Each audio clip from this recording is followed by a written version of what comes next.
우리는 많은 사람을 만나고 또 헤어집니다. 그 많은 사람들과 만나고 헤어지고 또 내일 또 만나고 또 헤어집니다. 직장에서 만나고 학교에서 만나고 또 내게 삶의 터전에서 만납니다. 자, 그런데 이렇게 많은 사람들과 만남이 이루어지는데 내가 만나고 있는 그 사람이 과연 어떤 사람일까? 거기에 대해서 답을 하라고 하면 우리는 답을 할 수가 없습니다. 그 사람의 그 속에 있는 것, 정말 그 사람이 가지고 있는 원래 모습은 어떤 모습일까? 여기에 대해서 우리는 어느 누구도 잘 모르고 또 스스로도 숨기고 은폐를 하기 때문에 정말 그 사람에 대해서는 잘 모르게 됩니다. 근데 자기도 모르게 자기를 드러낼 때가 있어요. 자기도 모르게 숨겨져 있던 자신을 나타낼 때가 있는데 그 중에 하나가 위기를 만날 때, 어려움을 만나게 되어지면 자기도 모르게 본능적으로 자신의 모습을 나타낸다는 거예요. 바로 이것이 그 사람이 가지고 있는 한 모습 아니겠어요? 우리는 그런 것 때문에 실망하기도 하고 또 좋은 만남을 가졌다고 말하기도 합니다. 오늘 본문에 바로 이런 위기 속에서 사람들이 하는 행동이 극과 극을 달리는 모습이 나와 있습니다.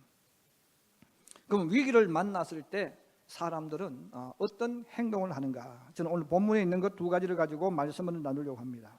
첫째로 한번 따라해 주시기 바랍니다. 자기 혼자 살기 위해 비겁한 행동을 하는 사람. 네, 위기를 만났을 때 자기가 살기 위해서 비겁한 행동을 하는 그 모습이 오늘 본문에 나와 있습니다. 아마 최근에 한국 사람들에게 가장 충격적인 사건, 또 잊을 수 없는 사건, 우리 온 국민을 마음 아프게 했던 사건을 꼽으라면 단연 아마 세월호 사건을 꼽을 거예요.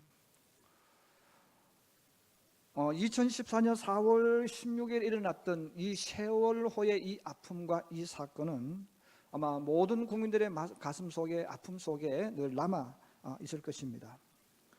그 476명 중에 304명이 사망했지 않습니까? 물론 그 속에는 실종도 포함되어 있습니다만은 이 사건을 통해서 많은 사람들이 분노하고 속상해하고 함께 울었어요.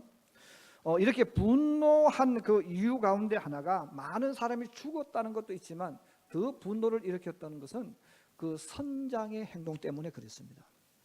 배가 위기를 만났을 때 이 선장이 안에 있는 사람들에게 위기를 이야기해 주지 않았다는 거예요. 그들이 탈출할 수 있도록 만들지 않고 혼자 도망쳐 버렸다는 거예요. 이런 배를 책임지고 이끌어가는 선장이 위기를 만났을 때, 배가 자초되었을 때 자기 혼자 살기 위해서 그냥 도망가 버렸다는 것, 이게 더 국민들의 가슴을 아프게 만든 거예요. 사실은 끝까지 남아야죠. 끝까지 남아서 안에 있는 사람들에게 이 위기를 알려주고 탈출하는 방법을 알려주고 또 그들이 살아나갈 도와주는 역할을 했다면 이렇게 국민들의 마음이 아프지 않았을 겁니다. 그런데 자기 혼자 살기 위해서 그냥 혼자 배 타고 도망가 버렸기 때문에 이것이 더 마음을 아프게 했다는 것입니다. 바울이 타고 있던 배가 풍랑을 만나서 자초될 위기에 직면했습니다. 바울이 얼마 전에 그랬죠. 여러분 걱정하지 마세요. 하나님의 사자가 나타나서 내게 말씀 전해주셨는데 우리는 누구도 생명을 상하지 않을 것이라고 했습니다. 우리가 곧 한 섬에 도착하게 될 겁니다 하고 이야기를 했습니다. 자, 바울이 확신 속에서 말을 했는데 바울이 말을 한 이후에 곧바로 파도가 잠잠해지고 바람이 그쳤다면 배 안에 있는 사람들이 와, 정말 당신은 위대한 사람, 하나님이 함께하는 사람 하면서 추앙하고 막 이렇게 했겠죠. 근데 바울이 그런 선포를 했지만 똑같이 파도가 쳤다는 거예요. 똑같이 큰 풍랑이 일어서 배가 그냥 바다에 떠다니는 거예요. 노를 저을 수도 없고 돛을 사용할 수도 없고 아무런 것도 사용하지 못합니다. 문제가 전혀 해결되지 않았습니다. 자, 이런 상황이 지금 계속해서 일어나고 있었다는 것입니다. 자, 이런 위기 가운데 있습니다. 오늘 성경은 말한다 14일이 지났다는 거죠. 이런 위기를 만나고 또 바울이 말한 지도 꽤나 시간이 지나갔지만 좀처럼 파도는 그리고 바람은 잠잠하지 않습니다.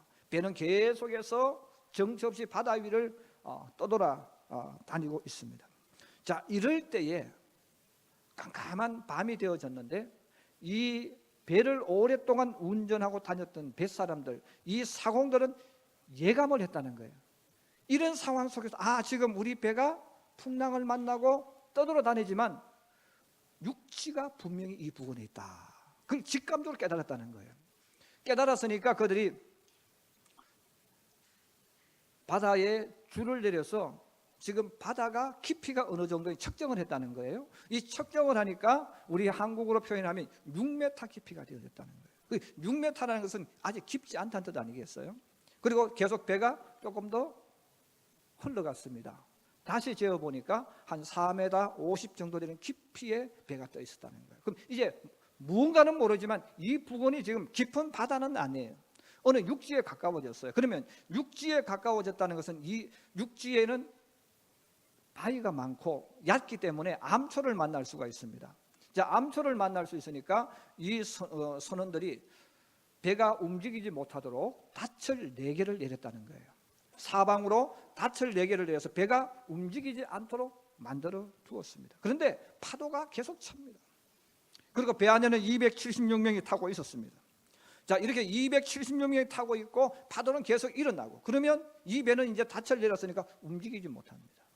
자, 이랬을 때에 배를 가장 잘 알고 배를 운전하고 배를 끌어왔던 그 사공들이 도망갈 궁리를 했다는 거예요. 배 안에 있는 사람들은 배멀미를 만나고 먹지 못해서 기진맥진해 있지만 똑같이 있지만 그래도 이 뱃사람들은 오랫동안 이런 경험을 했잖아요. 그들이 풍파를 얼마나 많이 만났겠어요. 그런데도 불구하고 이들은 배 안에 있는 사람들에게 이야기하지 않고 도망가기 위해서 방법을 강구합니다. 또 이 안에 있는 사람들 이야기하면 서로 빠져나가려고 소동을 칠 것이기 때문에 배 옆에 또 작은 조그마한 배가 있습니다. 자, 이 배가 있는데 이 배를 그룹배라고 불러요. 지금으로 표현하면 정확하지는 않지만 이런 구명배와 같다 생각하시면 됩니다. 어떤 위기를 만났을 때 그것을 타고 이동하기 위해서 만들어져 있는 배, 큰 배 옆에 붙어있는 작은 배죠.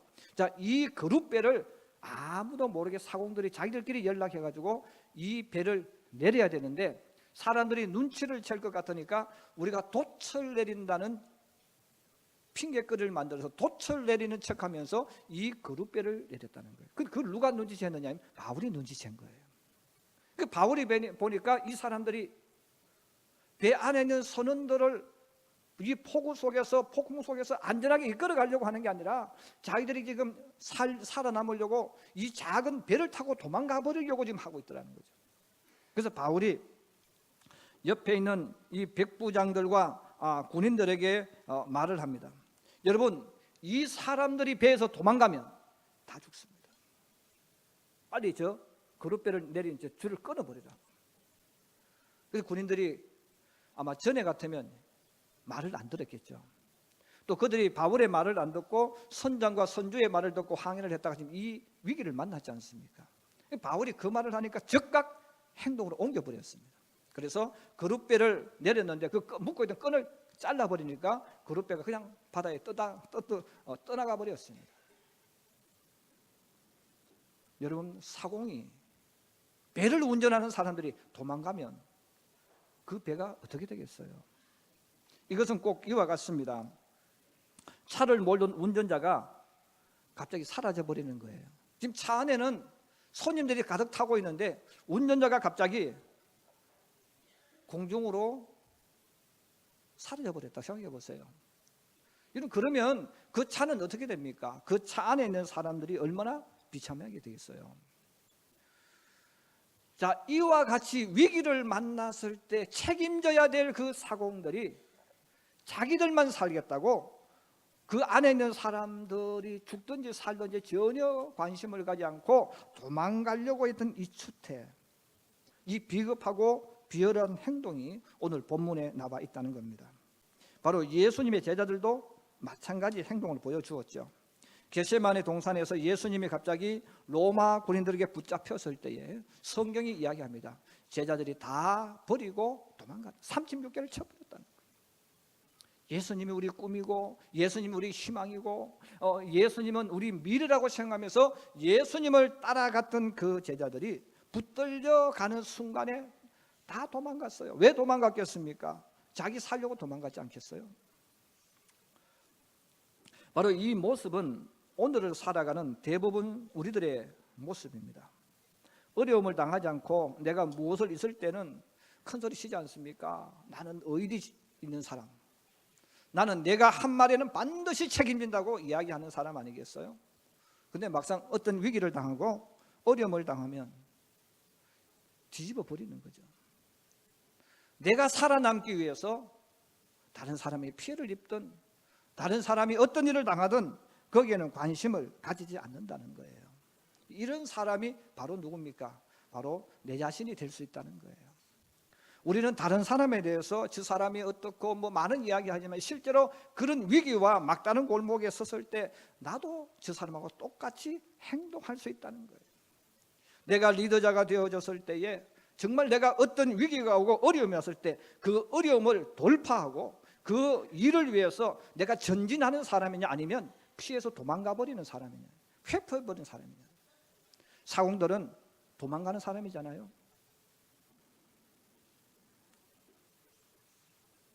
우리가 사드락이나 메삭, 아벳느고와 같은 이런 믿음의 신앙인들을 높여주는 이유가 뭡니까?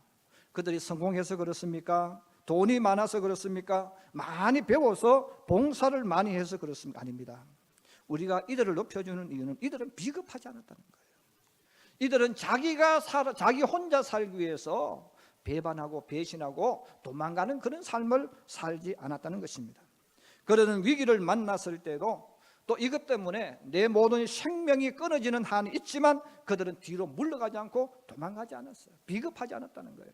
그들은 오히려 그 목적지를 향해서 내가 죽더라도 나는 거기를 가겠다. 그리고 주님 붙잡고 앞으로 걸어갔다는 거예요. 이것이 바로 그들을 칭찬하게 만들고 그들이 높여지게 만든 이유입니다. 자, 이런 모습을 보고 느부갓네살 왕이 감탄을 하는 거예요. 우리 성경 한번 찾아보시겠습니다. 다니엘서 3장 28절부터입니다. 구약 성경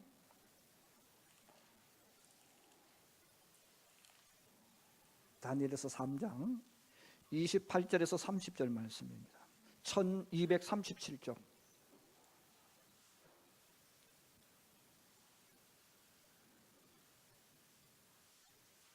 다니엘서 3장 28절에서 30절까지입니다. 우리 같이 한번 봅니다. 시작. 느부갓네살이 말하여 이르되 사드락과 메삭과 아벳느고의 하나님을 찬송할지로다.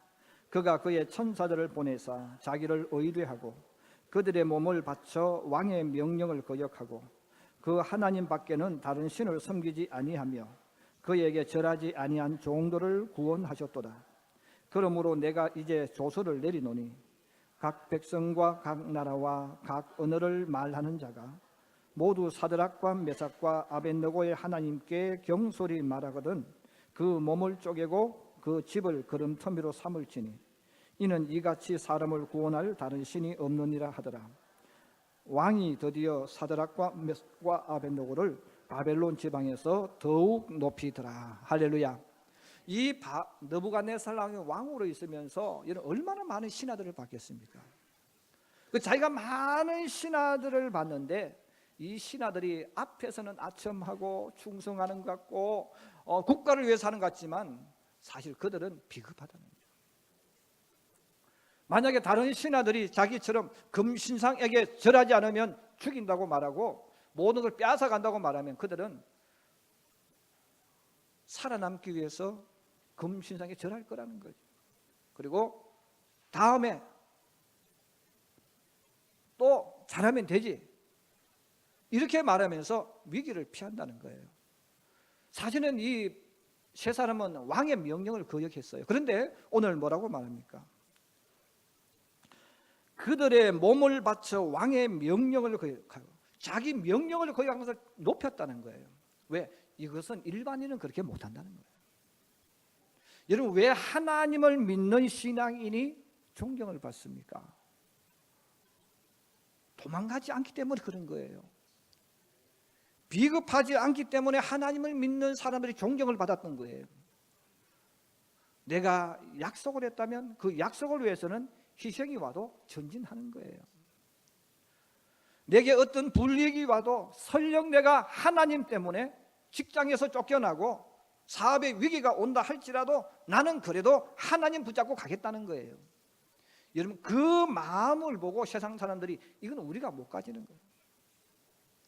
나는 얼마든지 내 생존을 위해서는 변하고 배신하지만 하나님을 믿는 사람은 그렇지 않다는 거예요. 그래서 세상 사람들이 하나님을 믿는 사람을 존중하고 하나님을 믿는 사람을 인정해 주는 거예요.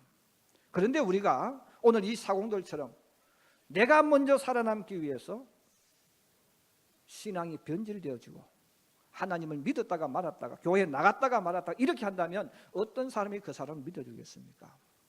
그렇게 만약에 우리가 예수를 믿고 신앙생활을 한다면 우리는 사공하고 똑같은 거예요. 내 자신 생존을 위해서는 얼마든지 변신할 수 있고 사람 뒤통수 칠 수 있다는 거예요. 여러분, 그런 삶을 살았을 때 바로 우리는 절망을 하고 또 그 사람 때문에 속상하고 마음이 아프다 그 말입니다. 느부갓네살 왕은 비록 자기 명령에 거역했지만 정말 이 사람은 됐다는 거죠. 그가 그렇게 하나님 붙잡고 가니까 하나님이 계셔서 그를 구원해 주셨다는 거예요. 그러면서 뭐라고 이야기합니까? 사드락과 메삭과 아벳느고의 하나님을 누가 경멸히 여기면 그 사람을 쪼개버리겠다, 죽여버린다. 본인이 그렇게 말한 거예요. 오늘도 주님 앞에 나와서 믿음의 길을 걸어가는 우리 성도 여러분, 세상 사람들은 또 다른 사람들은 내 이익을 쫓아서 얼마든지 변신할 수 있어요. 내가 사는 길이라면 비겁한 행동, 도망갈 수 있습니다. 그러나 진짜 하나님을 믿는 사람은 손해가 나든 손해가 나지 않든 거기와 상관없이 하나님 보고 믿음의 길을 걸어가는 사람인 줄로 믿습니다. 바로 하나님은 그렇게 걸어가니까 하나님이 거기에 나타나셨어요. 하나님이 거기에 역사하셔서 가장 높은 자리, 더 좋은 자리로 만들어 주셨다는 거예요. 여러분, 예수 믿는 게 뭡니까? 바로 예수님이 나의 주가 되어서 죽든지 손해 나든지 그게 중요한 게 아니에요. 우리는 뒤로 도망하는 자가 아닙니다. 회피하는 자가 아닙니다. 앞을 향해 걸어가는 자입니다. 이게 진짜 예수 믿는 사람이에요. 여러분, 진짜 예수 믿는 사람 때문에 이게 빛이 되고 소금이 되어지고, 우리는 이렇게 살면 안 돼, 우리는 이렇게 인생을 걸어가면 안 돼, 깨닫고 도전받는 것 아니겠습니까? 세상 사람들은 사공들처럼 내 이익을 위해서라면 얼마든지 배신할 수 있지만 우리는 그리스도에게 속한 사람입니다. 여러분의 삶 속에 언제나 하나님 붙잡고 걸어가기를 주님의 이름으로 축복합니다. 이런 사람이 진짜 예수 믿는 사람이고 하나님은 그런 사람에게 역사한다는 거예요. 두 번째로 한번 따라해 주시기 바랍니다. 희망과 용기를 주는 사람. 사공들은 도망을 갔다면 바울은 하나님의 사람인데 희망과 용기를 줍니다. 그 바울이 그들에게 돈을 갖다 주고 뭐 이렇게 하지 않았어요. 그냥 말이죠. 하나님이 주신 이 말씀을 가지고 사람들에게 희망을 주고 소망을 주었다는 거예요. 여러분, 세상에서 정말 나쁜 사람이 누굽니까? 말로 어떤 사람의 희망을 꺾어버리는 거예요. 말로 어떤 사람을 좌절시켜버리는 거예요. 의욕을 잃게 만드는 그 말을 하는 사람은 정말 나쁜 사람이에요. 반대로 말하면 사람에게 정말 훌륭한 사람, 아름답고 멋있는 사람은 어떤 사람입니까? 말을 가지고 그 사람에게 용기를 주는 거예요. 소망을 주는 거예요. 일어나게 만들어 주는 거예요. 내 행동을 통해서 어떤 사람을 좌절하게 만든다면 그건 나쁜 사람이죠. 어떤 사람은 그런 사람이 있어요. 내가 남의 것을 도둑질했습니까? 훔쳤습니까? 그렇게 말하는 사람이 있어요. 훔치는 것보다 더 나쁜 게 뭐예요? 그 사람이 포기하게 만드는 거예요. 그 사람의 인생을 좌절케 만드는 더 나쁜 것 아니겠어요? 근데 우리가 실제로 삶 속에서 어떤 위기를 만났을 때 용기를 주고 격려하기보다는 좌절을 줄 때가 많다는 거예요. 특별히 우리 부모들이 정말 회개할 게 많습니다. 자녀들에게 가장 많은 절망을 안겨주는 사람은 부모입니다. 그 부모들이 자녀들에게 너 같은 녀석이 이렇게 해서 뭘 되겠냐고 좌절을 안겨주는 거예요. 부부끼리 똑같아요. 부부끼리도 서로를 자꾸 상처를 주고 좌절을 일으켜주는 거예요.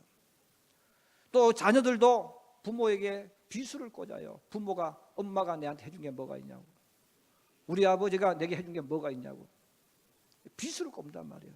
해준 게 없는데 자기가 어떻게 컸습니까? 그렇잖아요. 내가 오늘에 이렇게 되어진 것은 다 부모가 주었기 때문에 되어진 것입니다. 그런데도 말로 부모의 가슴에 상처를 주고 비수를 꼽는 거예요.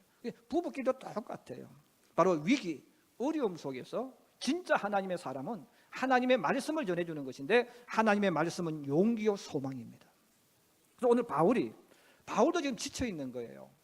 바울도 똑같이 풍랑을 만나서 14일 동안 배멀미하고 먹지 못하고 어려운 가운데 있잖아요. 자, 그런 가운데도 바울은 그들에게 다시금 외칩니다. 33절에서 36절입니다. 우리 한번 같이 말씀 읽어봅니다. 33절 36절 시작. 날이 새어가매 바울이 여러 사람에게 음식 먹기를 권하여 이르되 너희가 기다리며 먹지 못하고 줄인 지가 오늘까지 열나흘인즉 음식 먹기를 권하노니 이것이 너희의 구원을 위하는 것이요 너희 중 머리카락 하나도 잃을 자가 없으리라 하고 떡을 가져다가 모든 사람 앞에서 하나님께 축사하고 떼어 먹기를 시작하며 그들도 다 안심하고 받아 먹으니. 여러분 14일 동안 배멀미를 했어요. 14일 동안 먹지를 제대로 못했어요. 저도 참을미가 굉장히 많아요. 그리고 저도 배멀미가 굉장히 심합니다. 여러분 배멀미가 일어나고 또 안에 다 토해내고 음식 가지고 먹으라면 먹을 수 있습니까? 못 먹죠. 오늘 근데 바울이 말하는 거예요. 이들이 지금 그런 상태라는 거예요. 이는 배멀미하기 때문에 음식은 안 먹어야 되는 거예요. 근데 이 14일 동안 안 먹었어요. 근데 바울이 말합니다. 여러분 음식을 먹어야 됩니다.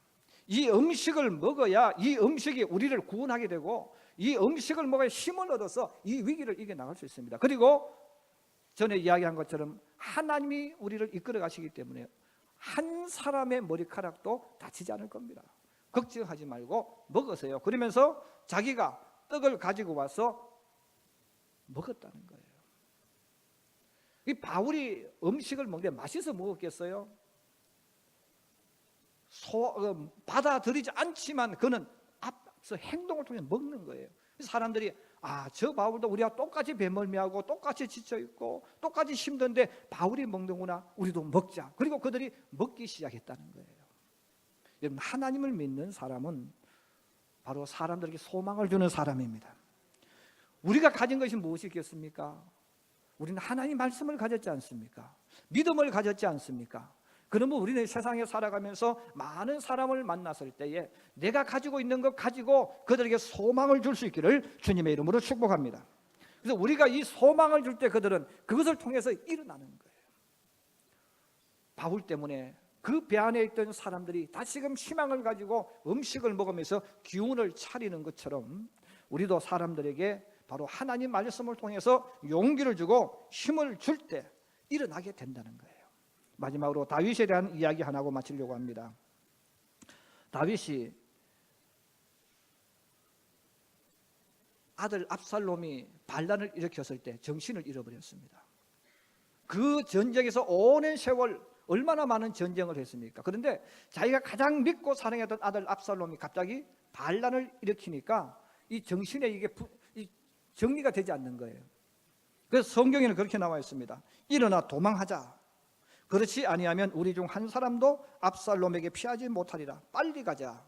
두렵건대 그가 우리를 급히 따라와서 우리를 해하고 칼날로 성읍을 칠까 하노라. 그 다윗이 평상시에 다윗은 그런 사람이 아니죠. 수많은 전쟁 겪으면서 얼마나 전쟁의 노하우를 가지고 있겠습니까? 그런데 아들이 갑자기 반란을 일으켜서 이야기를 듣고는 이게 안 되는 거예요. 그래서 갑자기 도망을 가는데 아무도 없습니다. 그런데 아무도 없는 가운데서 예루살렘 성문을 지나고 감람산을 지나가는데 성경에는 그렇게 이야기합니다. 다윗이 자기 머리가 부끄러워서 머리를 가리고 그리고 얼마나 화가 나고 분하고 억울하고 속이 상하니 울면서 감람산 길을 걸어갔는데 맨발로 걸어갔대요. 여러분 왕입니다. 전쟁에서 잔뼈가 굵은 사람입니다. 그럼 신발 신고 가야 되죠. 그런데 지금 정신이 없는 거예요. 지금 정신이 없어서 또 얼마나 분합니까? 압살롬이 반란을 일으킬 때 다윗의 가장 친하고 다윗의 머리가 되었던 아히도벨이 압살롬 편에 붙었습니다. 그리고 많은 사람들이 압살롬 편에 붙어버리니까 다윗의 주변에 보니까 사람들이 없어요. 군사들도 없는 거예요. 그래서 급하게 도망을 가는 거죠. 가니까 속에 천불이 나지 않겠어요? 또 자기 신체를 보니까 얼마나 답답합니까? 아무도 없으니까요. 그래서 울면서 맨발로 감람산으로 갔다는 거예요. 그리고 요단강으로 걸어갑니다. 그때에 같은 동족인 이스라엘 백성들이 아니라 이스라엘 백성들과 원수처럼 여겼던 갓 사람, 이 갓 사람의 대장 잇도가 600명의 사람들을 거느리고 다윗에게 찾아왔어요. 그 아무도 없는데 다윗에게 찾아와서 그렇게 말합니다. 여호와의 살아계심과 내 주 왕의 살아계심으로 맹세하옵나니 진실로 내 주 왕께서 어느 곳에 계시든지 사나 죽으나 종도 그곳에 있겠습니다. 그랬습니다. 아무도 없는데 그 사람이, 그것도 자기 동족이 아니고 블레셋 나라 사람, 갓 사람 잇도가 찾아와서 600명을 데리고 왕이여, 내가 죽든지 살든지 왕과 함께 가겠습니다. 그래 걱정하지 마라 이거예요.